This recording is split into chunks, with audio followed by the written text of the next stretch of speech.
नमस्कार, स्वागत है आपका बिहार समाचार में। बिहार की तमाम बड़ी खबरों की ओर बढ़ने से पहले एक नज़र सुर्खियों पर। असत्ता संरक्षित अपराधियों ने तांडव मचा रखा है, सरकार मौन है। तेजस्वी ने जारी किया बिहार का क्राइम बुलेटिन। किसके नेतृत्व में बिहार विधानसभा का चुनाव लड़ेगी एनडीए, केंद्रीय मंत्री चिराग पासवान ने कर दिया साफ। बिहार में नदियों का जलस्तर बढ़ा, महानदी में भारी कटाव से दहशत में ग्रामीण। आज से बदल गई बिहार के सरकारी स्कूलों की टाइमिंग, ऑनलाइन हाजिरी की मॉनिटरिंग। जानिए कब से कब तक चलेंगे। अगर आप चैनल में नए हैं तो आपसे छोटी सी अनुरोध है कि चैनल को सब्सक्राइब जरूर कर दें। अब चले बढ़ते बिहार की तमाम बड़ी खबरों की ओर विस्तार से।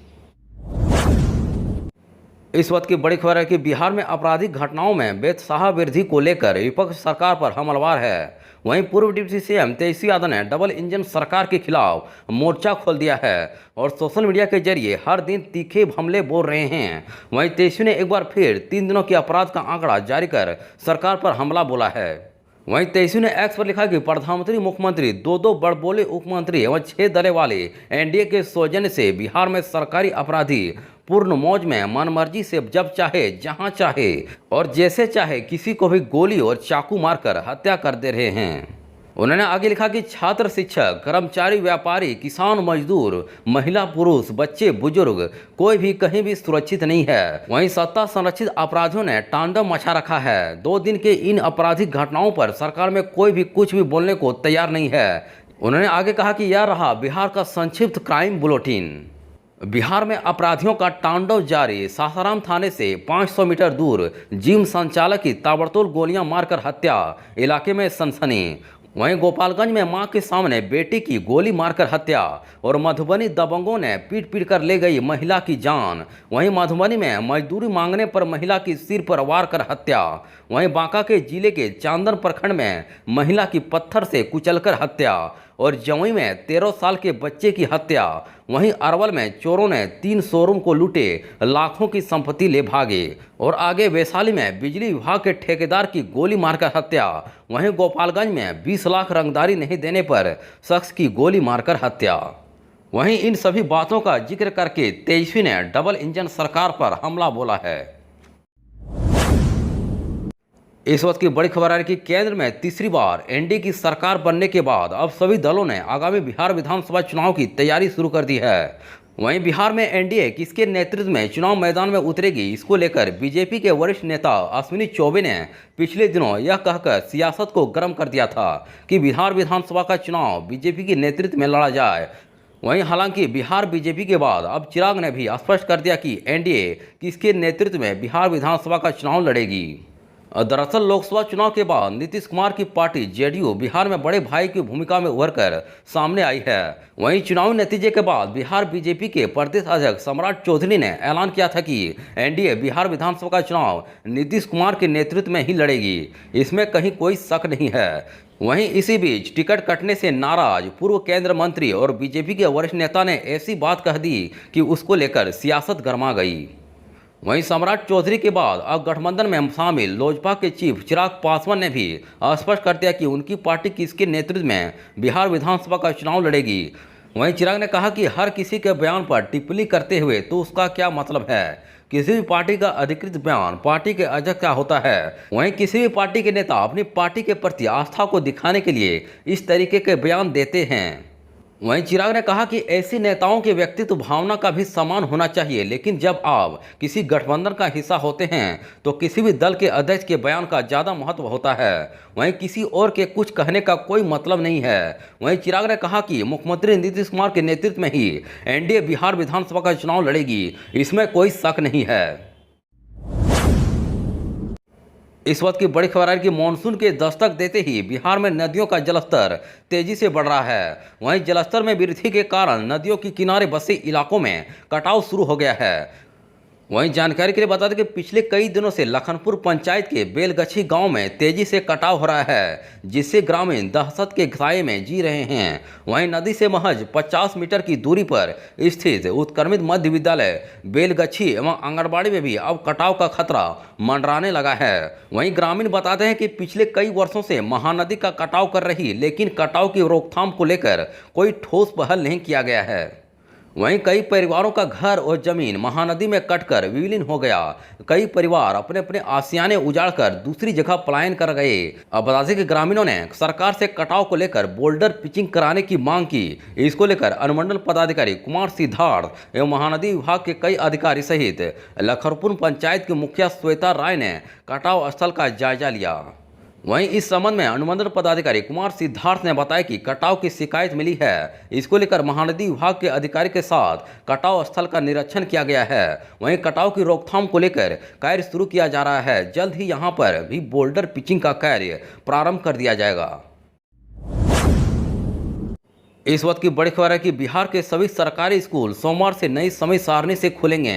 वहीं पहली से लेकर +2 तक के स्कूलों के खुलने और बच्चों की छुट्टी का समय एक समान तय किया गया है। बता दें कि स्कूल सुबह 9 बजे खुलेंगे और बच्चों की छुट्टी 3:15 बजे होगी। वहीं 9 बजे से 15 मिनट तक व्यायाम प्रार्थना होगी। वहीं 9:15 बजे पहली घंटी की कक्षा चलेगी। वहीं शिक्षकों को निर्देश है कि वे 9 बजे से 10 मिनट पहले स्कूल आएंगे। वहीं शिक्षा विभाग ने यह भी तय किया कि 3:15 बजे से 4 बजे तक मिशन दक्ष के तहत विशेष कक्षाएं चलेगी। इसमें चिन्हित बच्चे ही भाग लेंगे। वहीं के पाठक के बाद शिक्षा विभाग के अपर मुख्य सचिव बने एस सिद्धार्थ के आदेश पर स्कूलों की टाइमिंग में बदलाव किया गया है। वहीं स्कूलों में 11:55 से 12:35 तक स्कूलों में मध्याह्न भोजन होगा। इसके दौरान प्रारंभिक स्कूलों में बच्चों को मध्याह्न भोजन खिलाया जाएगा। वहीं सोमवार से शिक्षकों के ऑनलाइन हाजिरी की मॉनिटरिंग भी संघ रूप से की जाएगी, ताकि अधिक से अधिक शिक्षकों की हाजिरी इस शिक्षा कोष मोबाइल ऐप के माध्यम से बन सके। वहीं विभाग में प्रमंडलवार पदाधिकारियों को भी नामित कर दिया है, जिनके द्वारा निरंतर इसकी मॉनिटरिंग की जाएगी। मां के नाम पर पेड़ लगाकर धरती मां को बचाएं, मन की बात में पीएम मोदी की देशवासियों से अपील। अब बड़ी खबर है कि तीसरी बार देश के प्रधानमंत्री बनने के बाद पीएम मोदी ने पहली बार मन की बात कार्यक्रम के जरिए देश को संबोधित किया। वहीं पीएम मोदी ने कहा कि मैंने आपको 3 महीने पहले कहा था कि मैं फिर मिलूंगा। वहीं इस दौरान पीएम मोदी ने जलवायु परिवर्तन के कारण बदल रहे मौसम के जरिए पौधारोपण को काफ़ी जरूरी बताया और देशवासियों से अपील की है कि इस बार विश्व पर्यावरण दिवस पर सभी लोग अपनी माँ के नाम पर पेड़ लगाएं और धरती माँ को बचाएं। और दरअसल तीसरी बार देश की बागडोर संभालने के बाद पीएम मोदी ने देशवासियों से मन की बात की। इससे पहले पिछली बार 25 फरवरी को पीएम मोदी ने मन की बात के 110वें एपिसोड के जरिए देशवासियों को संबोधित किया था। वहीं केंद्र में सरकार गठन के बाद पहली बार पीएम मोदी के मन की बात देशवासियों से की।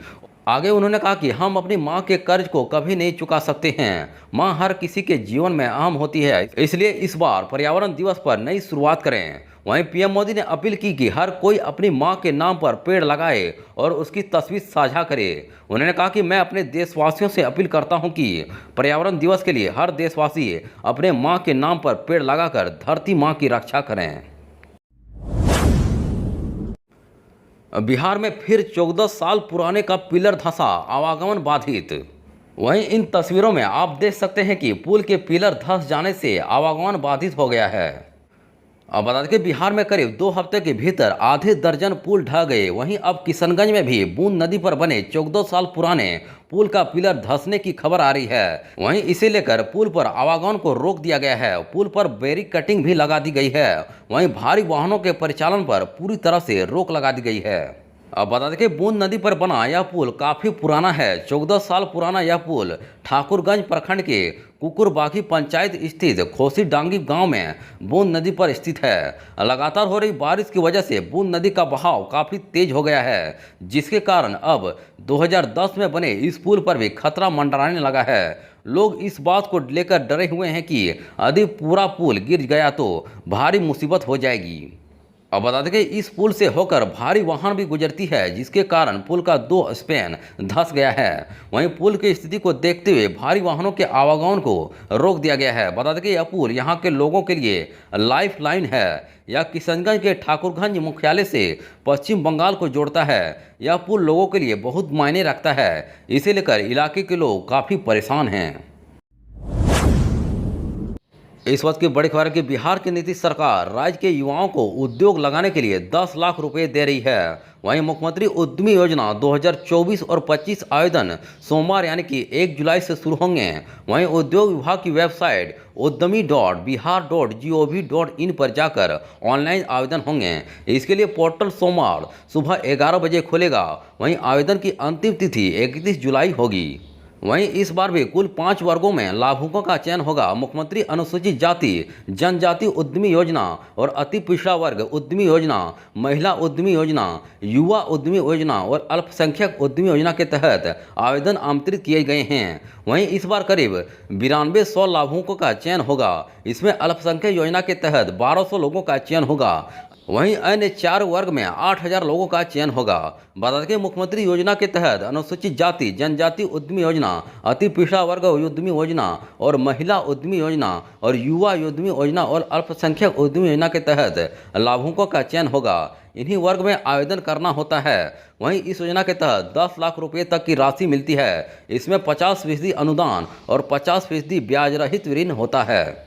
वहीं जानकारी के लिए बता दें कि मुख्यमंत्री उद्यमी योजना के लिए आवेदनकर्ता का बिहार का अस्थायी निवासी होना अनिवार्य है। वहीं आवेदक की आयु 18 से 50 साल के बीच होनी चाहिए। यह राशि कोई उद्यम शुरू करने के लिए दी जाती है। वहीं आवेदक को राशि मिलने के बाद आसान किस्तों में इसे वापस भी करना होता है।